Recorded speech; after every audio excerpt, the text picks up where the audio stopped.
ರಾಘವೇಂದ್ರ ಮಠ ಕಟ್ತಾ ಇದ್ದಾರೆ, ಪರಿಮಳ ವಿದ್ಯಾಪೀಠ ಮಾಡ್ತಾ ಇದ್ದಾರೆ. ಕೊಡು ತಲೆಯರ ಕನಸಲ್ಲಿ ತೋರಿ ಬಂದ್ರು, ಅವರು ಕೊಟ್ಟರು, ನಮ್ಮ ವಿದ್ಯಾಪೀಠ ಇಷ್ಟು ಮೇಲಕ್ಕೆ ಬಂತು.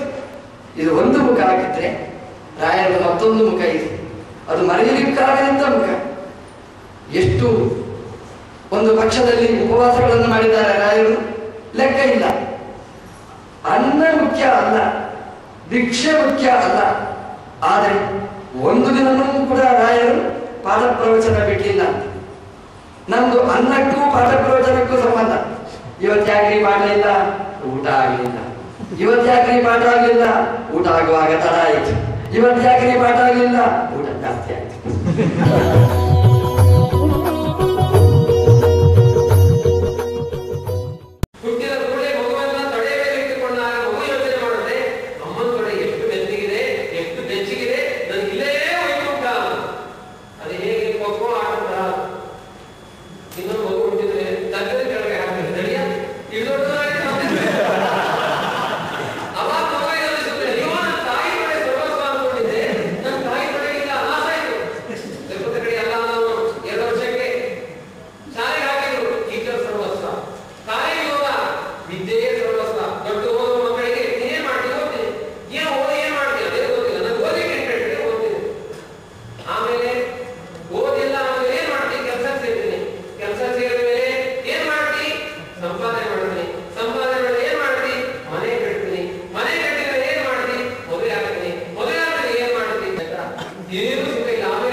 ತದನುಸಾರವಾಗಿ ನಾವು ಕೃತಜ್ಞತ ಸಮಾಸಗಳನ್ನು ಮಾಡಬೇಕೆ ಹೊರತು, ಅದನ್ನ ಇಟ್ಕೊಂಡು ವ್ಯವಸ್ಥೆ ಮಾಡಬೇಕೆ ಹೊರತು ಪ್ರತ್ಯಯ ಇದೆ ಅಂತೇಳಿ ನಾವು ಸೋಳ ಮಾಡಿ ಹಾಕ್ಲಿಕ್ಕೆ ಆಗೋದಿಲ್ಲ. ಮಾಡಬಾರ್ದಂಗೆ ಅಂತ ಯಾರಿದ್ದಾರೆ? ಅತ್ಯಂತ ಋಷಿಗಳು ನಮ್ಮ ಭಾಷೆಯೊಳಗೆ ಕಟ್ಟಿದ್ದಾರೆ. ಅದನ್ನು ಮಧ್ವಾರಾಯರು ಪರಿಮಳದೊಳಗೆ ತಕ್ಷಣ ಅಲ್ಲವರಿಗೆ ಅದು ಬರೆಯೋ ಕಾಲಕ್ಕೆ ಆ ಪತಂಜಲ ಋಷಿಯ ಭಾಷ್ಯ ತಲೆಯೊಳಗೆ ಏನಾಗಿರ್ಬೇಕು ಅಂತಂದ್ರೆ ಎಷ್ಟು ಜ್ಞಾನ ಇರಬೇಕು ಅವರಿಗೆ. ನಾವು ಮಧ್ವಾರಾಯರ ಯಾಕೆ ನಮಸ್ಕಾರ ಅದು ವಾಕ್ಯ ಬಿಡ್ರಿ, ಈ ಬೇರೆಯವರು ಜ್ಞಾನಿಗಳು ಯಾಕೆ ಎಲ್ಲರೂ ಕೂಡ ಮಧ್ವಾರಾಯರನ್ನ ನಮಸ್ಕಾರ ಮಾಡ್ತಾರೆ ಅಂತಂದ್ರೆ ಒಂದು ಏನಾದರೂ ಒಂದು ಕೇಳಿದ್ರೆ ಅಂತಂದ್ರೆ ಯಾರಿಗೂ ಗೊತ್ತಿರಲ್ಲ, ಈ ಬ್ರಾಹ್ಮಣ ಗೊತ್ತಿರ್ತದೆ. ಏನ್ ಮಾಡ್ತಾರೆ? ಅಕ್ಕ ತಗೊಂಡು ಕೊಡ್ತಾರೆ, ಎಲ್ಲಿಂದ ಕಲ್ತಾರೋ ಉತ್ತರ ಏನೋ ಅವ್ರಿಗೆ ಅಷ್ಟು ಜ್ಞಾನ ಸ್ವಾಮಿ ಶ್ರೀ ಹರಿ ಅವರಲ್ಲಿ ಇಟ್ಬಿಟ್ಟಿದ್ದಾರೆ. ಯಾರಲ್ಲೇ ಮಂತ್ರಾಲಯ, ಅದಕ್ಕೆ ಮಂತ್ರಾಲಯರಿಗೆ ನಮಸ್ಕಾರ.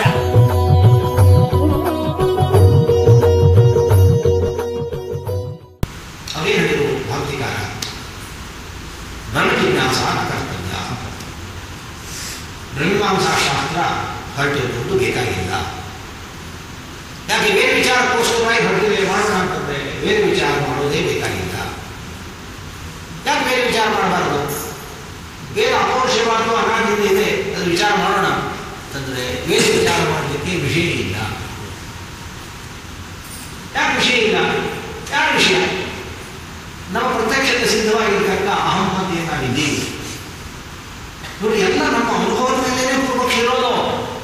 ಏನೋ ಶಾಸ್ತ್ರಕಾರ ಎಲ್ಲೋ ಆಕಾಶ ಪಂಚಾಂಗ ಹೇಳಿದಾಗ ತಿಳ್ಕೊಳ್ಬೇಡ್ರಿ. ನಮ್ಮ ಅನುಭವವನ್ನೇ ಬೇಸ್ ಮಾಡ್ಕೊಂಡು ಎಲ್ಲ ಪೂರ್ವಪಕ್ಷ ಸಿದ್ಧಾಂತ ಮಾಡ್ತಾರೆ. ನಮ್ಮೆಲ್ಲರ ಅನುಭವದಲ್ಲಿ ಏನಿದೆ? ನಾನೊಬ್ಬಿದ್ದೀನಿ, ನೀವೊಬ್ಬಿದ್ದೀನಿ. ನಾನು ನೀವು ಪದಾರ್ಥವನ್ನು ಬಿಟ್ಟು ಇನ್ನೇನು ಬೇರೆ ಹೇಳಿದೆ? ನಾನು ತಿಂತೀನಿ, ನಾನು ಹೋಗ್ತೀನಿ, ನಾನು ಹೋಗ್ತೀನಿ, ನಾನು ಮಾಡ್ತೀನಿ. ಇದೇ ನಮಗೆ ಸಂಬಂಧಪಟ್ಟಿದ್ದೀವಿ. ದೇಹ, ಇಂದ್ರಿಯ, ಮನೆ, ಮಠ, ಹೆಂಡತಿ, ಮಕ್ಕಳು ಇವೆಲ್ಲ ನಮಗೆ ಸಂಬಂಧಪಟ್ಟದ್ದು. ನಾನು ನೀವು ಅಂತಕ್ಕಂಥ ಚೇತನೆ. ಈ ಚೇತನ ಬಿಟ್ಟು ಇನ್ನೊಂದಿದೆ ಯಾಕೆ ಉಪಯೋಗಿಸುತ್ತೆ ಅನ್ನೋ ಎಲ್ಲಿದೆ ಅಂತ ಪರಾರ್ಥನೇ ಇಲ್ಲ. ಆ ಎದೆಯಲ್ಲಿ ಇಟ್ಕೊಂಡು ಅದರ ವಿಚಾರಕ್ಕೋಸ್ಕರ ವೇದ ಹೊರಟೆಯಲ್ಲಿ ಎಲ್ಲ ಸಂಪರ್ಕಗಳು ಒಂದು ಬೇಕಾಗಿದೆ. ನಾನು ಎಂಬ ಪದಾರ್ಥ ಅದು ಸಿದ್ಧನೇ ಆಗಿದೆ. ನಾನು ಎಂಬ ಪದಾರ್ಥ ಪ್ರತ್ಯಕ್ಷ ಸಿದ್ಧನೇ. ಸಿದ್ಧವಾದ್ದನ್ನು ವೇದ ಹೇಳೋ ಕಾರಣ ಇಲ್ಲ. ನಮ್ಗೆ ಯಾವುದು ಗೊತ್ತಿಲ್ಲೋ ಅದನ್ನು ಹೇಳಬೇಕು. ಇವೆಲ್ಲ ನಮ್ಗೆ ಗೊತ್ತಿದ್ದೇ ಇದೆ. ಇನ್ನು ಪ್ರಾಪಂಚಿಕ ವಿಷಯ ನೋಡೋಣ, ಅದನ್ನ ಪ್ರಪಂಚದಲ್ಲಿ ವಿಷಯ ಬರ್ಕೊಡ್ತಾರೆ, ಅದು ತಿಳ್ಕೊತೀವಿ. ವೇದ ಯಾಕೆ ಬೇಕಾಗಿಲ್ಲ?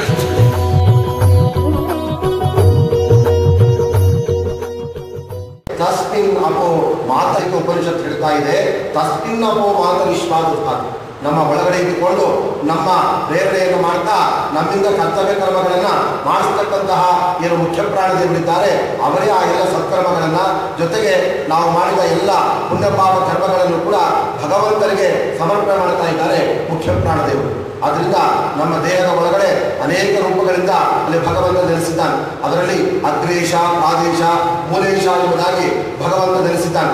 ಅಂತಹ ಮೂಲೇಶನಾದ ಭಗವಂತನ ಪಾದದ ಬುಡದಲ್ಲಿ ನಮ್ಮ ವಾಯುದೇವರು ಇದ್ದುಕೊಂಡು ಅಲ್ಲಿ ಭಗವಂತನ ಮುಂದೆ ಅವರು ಕೈ ಜೋಡಿಸಿಕೊಂಡು ನಿಂತ್ಕೊಂಡು ಈ ಜೀವನು ಬೆಳಗ್ಗೆಯಿಂದ ರಾತ್ರಿವರೆಗೆ ಮಲಗುವವರೆಗೆ ಅವನು ಏನೇನು ಹಿತವಾದ ಕರ್ಮಗಳನ್ನು ಅಥವಾ ಪಾಪಕರ್ಮಗಳನ್ನು ಕೂಡ ಮಾಡಿದ್ದಾರೆ ಅದೆಲ್ಲವನ್ನು ಕೂಡ ಅವನ ಪರವಾಗಿ ನಿನ್ನ ಪಾದಕ್ಕೆ ನಾನು ಅರ್ಪಣೆ ಮಾಡ್ತಾ ಇದ್ದೇನೆ ಅಂತ ನಮ್ಮ ಪ್ರತಿನಿಧಿಯಾಗಿ ನಮ್ಮ ಕರ್ತವ್ಯ ಕರ್ಮಗಳನ್ನು ನಮಗೆ ಪ್ರೇರಕರಾಗಿ ನಮ್ಮಿಂದ ಮಾಡಿಸಿದ ಆ ಮುಖ್ಯ ಪ್ರಾಣದೇವರೇ ಭಗವಂತನಿಗೆ ಅರ್ಪಣೆ ಮಾಡ್ತಾರೆ.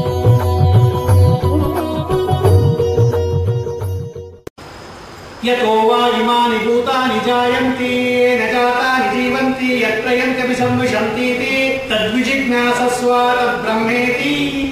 ತದ್ವಿಜಿಜ್ಞಾಸಸ್ವ ಅಂತಿದೆ ವೇದದಲ್ಲಿ. ವಿಜಿಜ್ಞಾಸಸ್ವ ಅಂತಿದೆ. ಆದ್ದರಿಂದ ಆಚಾರ್ಯರು ವನವಾಸದಲ್ಲಿ ವಿಜಿಜ್ಞಾಸ್ಯ ಅಂತ ಬರೆದರು. ವೇದದಲ್ಲಿದೆ ವಿಜಿಜ್ಞಾಸ್ಯ. ತದ್ವಿಜಿಜ್ಞಾಸಸ್ವ ಅಲ್ಲಿದೆ. ಆ ವೇದದಲ್ಲಿ ಇರೋದ್ರಿಂದ ಆಚಾರ್ಯರು ಏನ್ ಮಾಡಿದ್ರು, ಅಣುವಾಸದಲ್ಲೂ ಬ್ರಹ್ಮ ವಿಷ್ಣುರೇವ ವಿಜಿಜ್ಞಾಸ್ಯ ಅಂದ್ರು. ಹಿಂಗೆ ಹೇಳಿದ್ರೆ ಇನ್ನೊಂದು ತೊಂದರೆ ಬಂತು. ಸೂತ್ರದಲ್ಲಿ ಯಾಕೆ ಜಿಜ್ಞಾಸ ಅಂದ್ರು? ಹಾಗಾದ್ರೆ ವೇದದಲ್ಲಿ ವಿಜಿಜ್ಞಾಸ್ಯ ಅಂತಿದ್ಮೇಲೆ ಸೂತ್ರದಲ್ಲೂ ಅಥಾತೋ ಬ್ರಹ್ಮ ವಿಜಿಜ್ಞಾಸ ಓಂ ಅಂತ ಇರಬೇಕಾಯ್ತು. ವಿ ಶಬ್ದ ಅಲ್ಲಿ ಯಾಕೆ ತೆಗೆದುಬಿಟ್ರು ಅಂತ ಕೇಳಿದ್ರೆ ಆ ರಾಘವೇಂದ್ರ ಸ್ವಾಮಿಗಳು ಹೇಳ್ತಾರೆ ಅಲ್ಲಿ ವಿ ಶಬ್ದ ಬೇಕಾಗಿರಲಿಲ್ಲ, ಅದಕ್ಕೆ ತೆಗೆದರು ವೇದವ್ಯಾಸ ದೇವರು. ಯಾಕೆ ಅಂದ್ರೆ ಅಲ್ಲಿ ಅಥ ಶಬ್ದ ಇದೆ ನೋಡಿ. ಓಂ ಅಥಾತೋ ಬ್ರಹ್ಮ ಜಿಜ್ಞಾಸ ಅನ್ನೋ ಕಡೆ ಅಥ ಅಧಿಕಾರ ಸಂಪತ್ತಿಯ ನಂತರಂ ಅತಃ ಮೋಕ್ಷಾಖ್ಯ ಪದ ಸದ್ಭಾವ ಬ್ರಹ್ಮಣಃ ಗುಣಪೂರ್ಣ ವಿಷ್ಣೋ ಜಿಜ್ಞಾಸ ಕರ್ತವ್ಯ ಓಂ ಅಂತ ಸೂತ್ರ. ಅಂದ್ರೆ ಬ್ರಹ್ಮಜ್ಞಾನಾರ್ಥಂ ವೇದ ವಿಚಾರ ಕರ್ತವ್ಯ ಅಂತ. ಸೂತ್ರಕಾರರು ಅರ್ಥಶಬ್ದದಿಂದ ಅಲ್ಲಿ ಅಧಿಕಾರವನ್ನು ಹೇಳಿರೋದ್ರಿಂದ ಹಾಗಾದ್ರೆ ವಿ ಶಬ್ದ ಏನ್ ಹೇಳುತ್ತೆ? ವಿ ಅಂತ ಸೇರಿಸಿದ್ರಲ್ಲ ಇಲ್ಲಿ, ವಿ ಶಬ್ದ ಏನ್ ಹೇಳುತ್ತೆ ಅಂದ್ರೆ ರಾಯರು ಹೇಳ್ತಾರೆ ವಿಶೇಷತೆಯ ವಿಶಿಷ್ಟತೆಯ ಜ್ಞೇಯಂ